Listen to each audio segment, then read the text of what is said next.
Hi guys, welcome to Arjun Sri farms. Friends, మనం తిరుమల తిరుపతి దేవస్థానంలో స్వామివారిని దర్శించుకున్నాక మనం తిరుమల నుంచి తిరుపతికి కిందకి వస్తున్నాం అనమాట. వచ్చేటప్పుడు ఘాట్ రోడ్ని మొత్తం ఎలా ఉందో అనేది చూపిస్తున్నాము. చూడండి ఫ్రెండ్స్, ఈ ఘాట్ రోడ్లో అంతా అడవి ప్రాంతం. అడవిలో ఎన్నో వన్య ప్రాణులు ఉన్నాయి.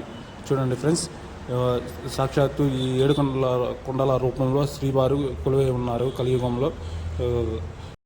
కలియుగ ఆరాధ్య దేవం శ్రీ వెంకటేశ్వర స్వామివారిని దర్శించుకొని మనం ఘాట్ రోడ్ ద్వారా కిందకి వస్తున్నాం. ఈ 7 కొండల మీద ఎంతోమంది ఋషులు చెట్ల రూపంలో స్వామివారి కోసం తపస్సు చేస్తున్నారని స్థల పురాణం చెప్తుంది. అందుమూలంగా ఇక్కడ ఏ వృక్షాన్ని కూడా కొట్టడం చేయటం అలాంటివి చేయరు ఫ్రెండ్స్.